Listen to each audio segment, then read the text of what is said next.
Bahkan dulu teman-teman, waktu saya terkena asam lambung disertai dengan anxiety pada serangan awal itu, saya sempat berpikir apakah ini yang dinamakan serangan stroke, apakah ini gejala dari diabetes, apakah ini gejala dari serangan saraf ataupun serangan jantung ya.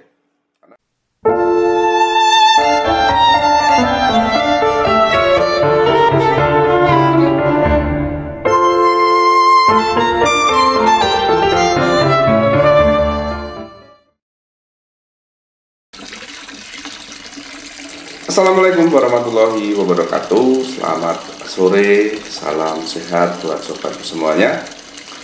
Pada kesempatan kali ini, buat teman-teman yang sudah bisa beraktivitas terbebas dari asam lambung dan anxiety, mungkin bisa bercerita juga tentang bagaimana terjadinya asam lambung, bagaimana kondisi lepas dari anxiety psikosomatis. Oke teman-teman, di sini saya berbagi tentang cerita saja ya, tentang asam lambung dan anxiety psikosomatis yang saya alami. Dulu teman-teman, waktu saya terkena asam lambung ya, itu saya anggap itu hanya kondisi lambung saya tidak normal begitu saja ya. Makanan tetap jalan ya, kondisi-kondisi yang membuat asam lambung itu semakin parah masih saya lakukan. Tapi setelah saya terkena asam lambung ya, sudah masuk pada tahap GERD disertai dengan anxiety psikosomatis. Dari situ saya baru bisa memahami tentang kondisi ketika kita terkena asam lambung, kita masuk pada tahap GERD, bahkan disertai dengan anxiety psikosomatis. Awalnya yang namanya asam lambung teman-teman, saya pikir itu penyakit yang biasa, tidak menyebabkan aktivitas kita terganggu ya.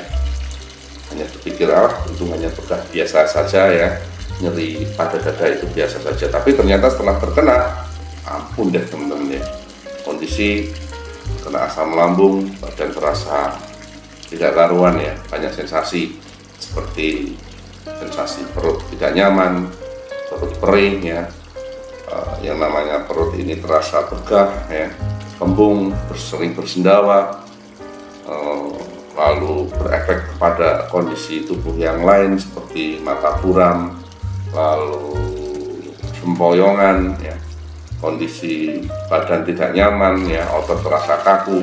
Banyak sekali teman-teman ketika terkena asam lambung yang saya rasakan dulu.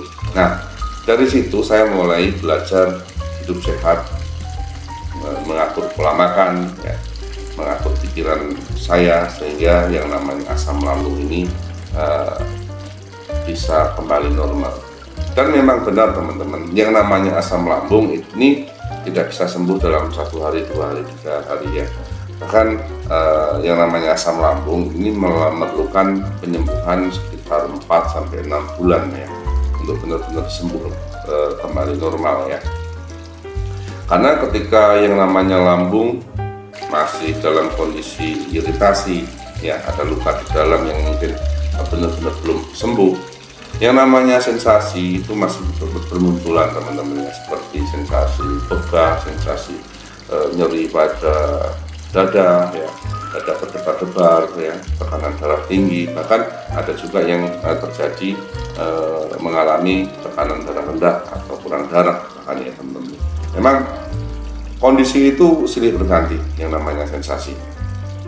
Makanya di sini saya bisa bercerita, jika teman-teman terkena asam lambung memang perlu menata pola makannya ya, menjaga pola makannya. Sebenarnya dari sini kita diperingatkan dan diuntungkan teman-teman ya, ketika kita sudah tahu terkena asam lambung ya, agar tidak terkena komplikasi penyakit lain seperti darah tinggi dan penyakit-penyakit yang bahaya lainnya. Kita harus benar-benar mulai untuk menjaga pola makannya.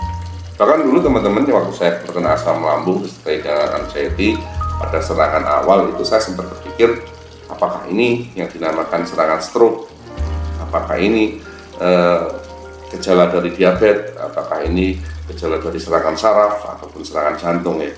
Karena yang namanya serangan asam lambung sudah masuk pada tahap GERD disertai dengan anxiety, itu hampir mirip gejalanya seperti yang dikatakan oleh beberapa penderita anxiety psikosomatis dan asam lambung ya, seperti dada berdebar, ya, merasa sesek, tidak bisa bernafas, ya, bahkan mata kabur, keliengan, hilang kesadaran, itu pernah saya rasakan ya. Saya sempat berpikir, wah ini terkena stroke, nah, gitu. Atau ini penyakit yang parah lainnya gitu ya. Memang begitu itu teman-teman, yang namanya asam lambung ya, kondisi lambung yang tidak sehat memiliki efek bermacam-macam ya, seperti keringat dingin, dada sesek ya, jantung berdebar. Itu merupakan salah satu gejala ataupun efek yang terjadi saat lambung kita sedang tidak sehat teman-teman ya. Apalagi ketika yang namanya asam lambung ini disertai dengan anxiety psikosomatis ya, gangguan kecemasan ya, gangguan akibat rasa cemas, rasa was-was yang sudah lama sebenarnya menumpuk ya, yang istilahnya bersandingan dengan asam lambung dan kecemasannya ini menjadi satu. Ini akan menjadikan semakin yang namanya rasa takut, rasa was-was, rasa tidak nyaman pada badan itu sangat kita rasakan. Bahkan ketika saya terkena anxiety dan asam lambung ini, sepertinya separuh yang namanya sehat itu tidak kita rasakan. Tiap hari rasanya mengeluh ya, berganti-ganti ya, mengeluh tentang sensasi yang dirasakan badan, mengeluh tentang sensasi yang dirasakan oleh pikiran ya, rasa kosong dan sebagainya. Bahkan bagi teman-teman yang sekarang baru mulai terkena anxiety dan asam lambung, awal mula terkena, mungkin video ini bisa membantu, bisa memberikan satu pengertian bahwasannya yang namanya asam lambung dan anxiety psikosomatis itu perlu ditangani, perlu disembuhkan ya, dengan beberapa metode penyembuhan ya. Kalau yang namanya asam lambung ini, metode penyembuhannya adalah dengan mengatur pola makan ya. Lalu ada semacam herbal atau apa yang dikonsumsi yang bisa menyehatkan lambung kita ya. Itu intinya harus menyehatkan lambungnya teman-teman. Karena ketika lambung kita belum sehat benar, sensasinya masih akan muncul ya, keringat dingin dan sebagainya itu masih akan muncul. Tapi kalau asal lambungnya sudah pulih kembali atau normal kembali, insya Allah yang namanya sensasi-sensasi yang begitu banyak itu sudah keluar. Bahkan sekitar 1 tahun lebih itu saya merasakan semuanya masih tidak nyaman. Baru setelah sekian lama lambung saya sudah normal kembali, yang namanya makan sudah bisa menikmati ya, beraktivitas sudah bisa lancar, itu baru kondisi tubuh saya itu bisa benar-benar seperti dulu lagi, seperti sebelum terkena asam lambung teman-teman. Berpikir tentang sakit parah, berpikir tentang kondisi tubuh kita mengalami tidak nyaman ya, memang hal yang wajar, karena yang namanya sakit itu tidak bisa dilihat dengan mata, tapi dirasakan oleh tubuh kita ya. Seperti ketika kita terkena goresan ya, kita rasanya seperti gores itu kelihatan gitu ya. Tapi kalau yang namanya asam lambung dan anxiety psikosomatis ini merupakan satu sakit yang aneh ya, merupakan satu penyakit yang memberikan kita tanda tanya. Apakah ini sakit jantung? Apakah ini sakit diabetes? Apakah ini awal mula serangan stroke? Ataukah ini merupakan sakit yang begitu parah yang ada pada diri kita, semacam kanker atau dan sebagainya? Dulu saya sempat berpikir demikian teman-teman. Tambah kacau ya, ketika kita browsing di internet ya, kita melihat gejala dan fakta, akhirnya kita tambah mikir ya, tambah berpikir tentang penyakit-penyakit yang wah nanti terjadi seperti ini, akhirnya merusak mindset pikiran kita.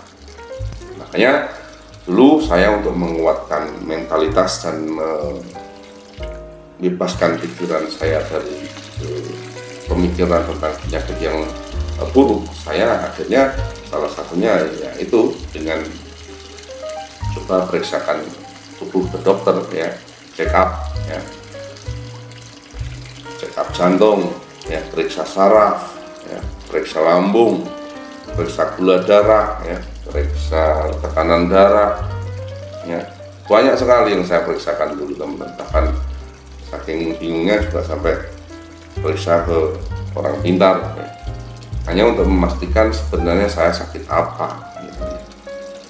Setelah diperiksakan ke sana kemari ya, pindah-pindah ke orang ya, pindah-pindah ke tempat penyembuhan, jawabannya cuma satu, sakitnya adalah sakit lambung disertai dengan kondisi cemas ya, anxiety.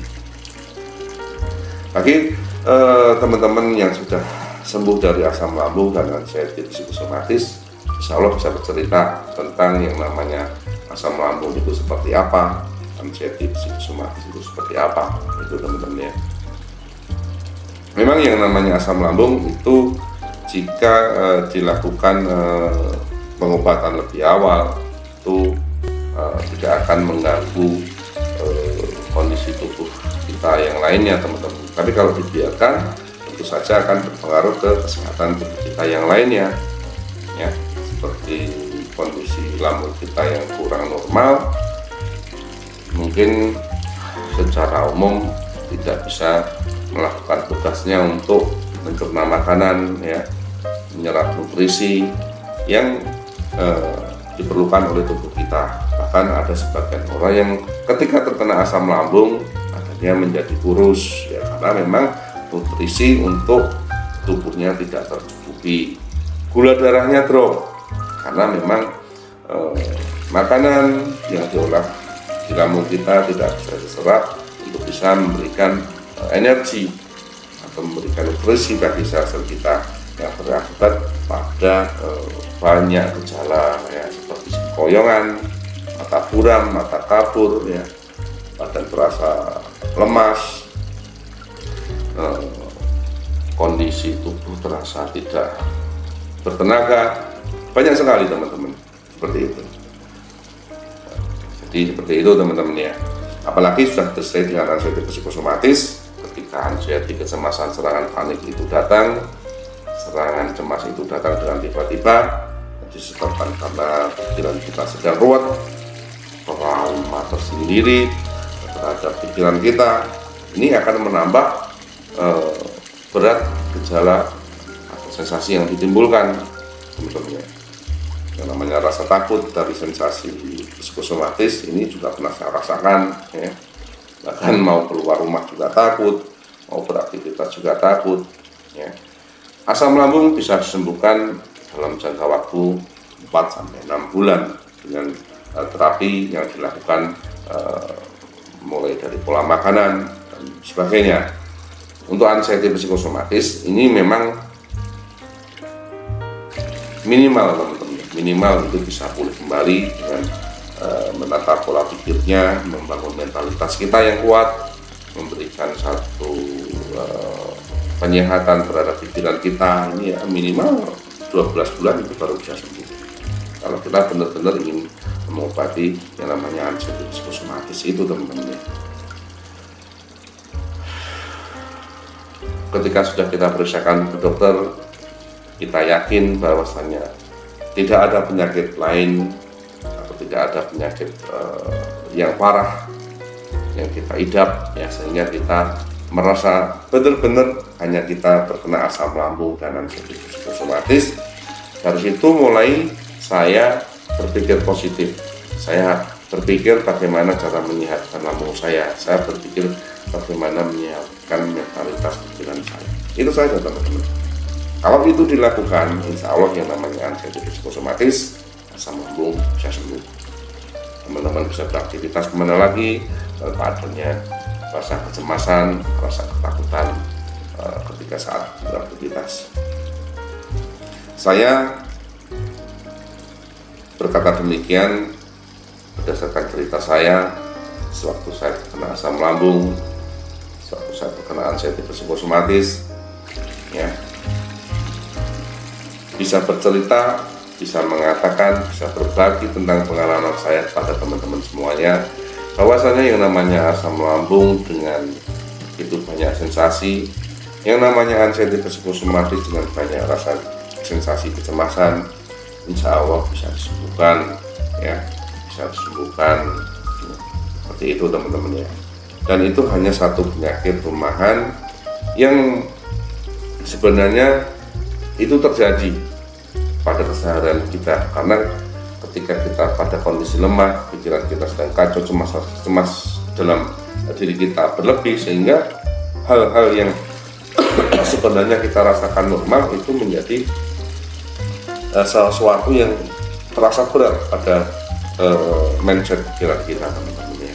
Seperti katakanlah kita makan tidak nyaman, itu harus ketika kita sehat sebenarnya hal yang wajar-wajar saja, tapi ketika kita anxiety psikosomatis, kita makan perut begah ya, kita sudah bingung, wah jangan-jangan ini seperti ini, jangan-jangan perut saya kasih makan terasa begah ini, jangan-jangan ada permasalahan di dalamnya begitu berat. Tidak teman-teman ya, yang namanya asam lambung jika diperhatikan dari awal, ditata kembali pola makannya, insya Allah bisa sembuh. Jadi teman-teman, adik-adik yang sekarang awal-awal terkena asam lambung dan anxiety psikosomatis tidak perlu khawatir, bisa sembuh ya.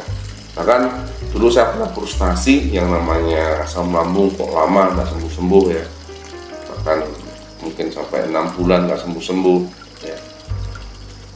Anxiety-nya juga demikian, sampai bertahun tidak sembuh-sembuh.